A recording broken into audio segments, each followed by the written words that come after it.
Oh yeah, Arsenal bottling it again. Tottenham Hotspur 4, Ipswich 1. Now, I'm sure you're all saying, how can I be so excited? Sit down, shut up. But this was revenge. This is a revenge game. You forget, guys, if we go back to the start of the season, Spurs had to hold that at home to Ipswich. And that was right at the start of our, how do we put it, dip in form, putting it lightly, our little downfall, injury crisis, whatever we're going to call it. That was at the start of it. So today we went to Portman Road.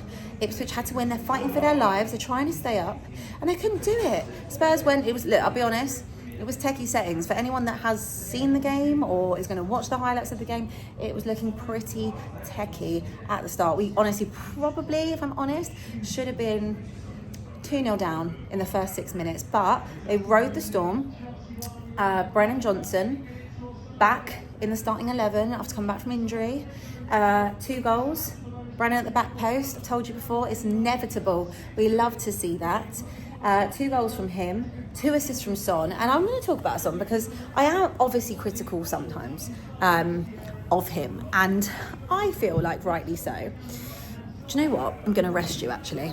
I'm going to rest you on here so I can actually sit down and talk to you properly. Yeah, so I've been critical of Son, and I think rightly so, because there is a drop-off. I do put that down to age. I also put that down to a little bit of fatigue. Obviously, with Spurs, everyone's been playing, through injury at times and playing every single game. And Son has dropped off. But today was a really good game from Son. 2 assists from him. He absolutely...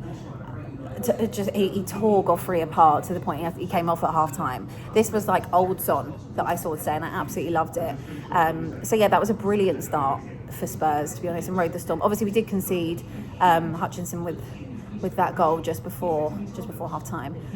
But at the same time, Spurs, I've seen us come out second half as well, and then concede, and there was a little bit of panic in me that we would do that again, but we didn't. Came out again, rode the little flurry of spells that Ipswich created, and then went and got the job done. Maddison came on, gets an assist. Jed Spence rose again with another goal. We love to see it, and I really, really like today seeing the Jed Spence and a doggy flanks. I love that. Obviously, Porro, he got a well-needed rest. He's literally played every single game for us this season. And you can tell, I think, at times. But what I would say is about having someone like a doggy back, I loved, his strength in terms of the way that he carries the ball forward, cuts in, so strong. Was really pivotal, I think, in the way that we created chances as well today. Obviously, Jed having another brilliant game. I don't even think he never gets dribbled past. Just so great, so direct, so strong. Has goals to his game as well. I've said it before, I'll say it again. He's undroppable for me, so I don't know where that kind of leaves Porro, but in terms of having a fullback that is also really good defensively as he is offensively, unbelievable. I thought Bergvall had a really good game again today. Who else? Obviously, Kulusevski, let's call him that, because that's what he is, and that's what that goal was. Absolutely stunning. Another great game from him. Can't even actually say there was much to really fault Spurs on today, to be honest.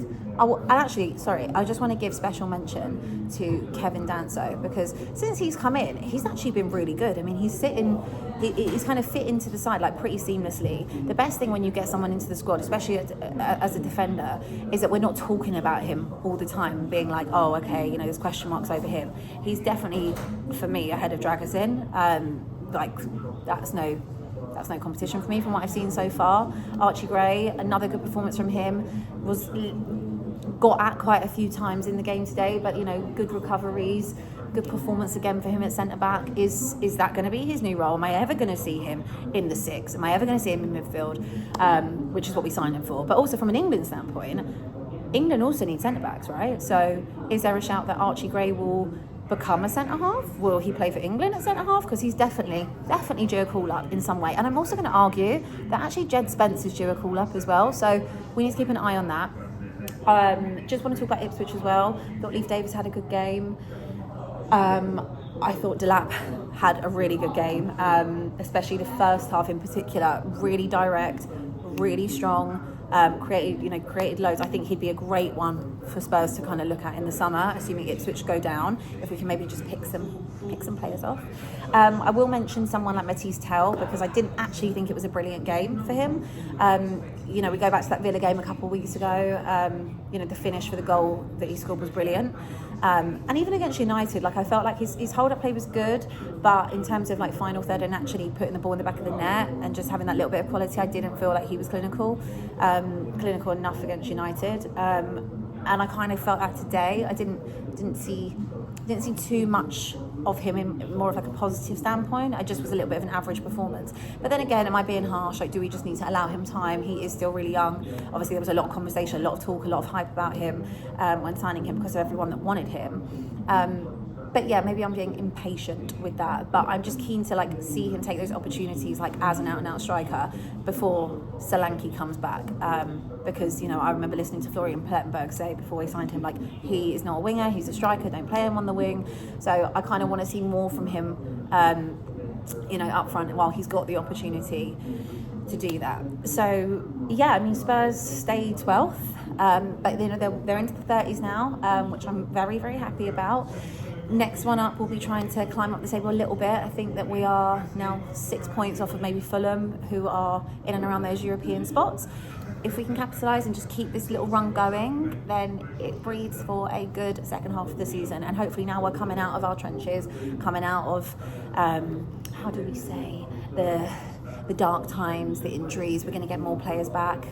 By the time that we start the Europa League again, we'll hopefully see Mickey van der Ven, we'll hopefully see Romero back. So that's going to give us some consistency, in terms of the back four. Hopefully there's a Doggy, there's Spence, and then we'll see Archie Gray and Bergvall in midfield, Solanke back up top, Kulusevski at the 10, Maddison rotating with him. That breeds for a good second half of the season, doesn't it, guys? So yeah, I'm hopeful, I'm happy, and I'm just missing one thing from saying to all of you. What was it? What else happened today? Oh yeah, Arsenal bowling it again against West Ham, a team that always rolls over for Arsenal, by the way. So big up to West Ham. Come on, you Irons, much appreciated. Miles Lewis-Skelly getting sent off. Mikel Merino up front. How's your striker going? But yeah, let's be real. This is probably the best weekend I have had, quite possibly all season. It's very rare for me that things go well, where Spurs get a win and Arsenal lose, and it happened at the same time on the same day. So we just need to embrace that. We need to love that. And then come Monday, I think we're overdue cooking, don't you guys? We haven't cooked for ages. We haven't had a big cookout. So production needs to get on that, because I am coming Monday. I'm coming for you, Don Robert Lyle. I will see you all on Monday. Have a great weekend. Love you, bye.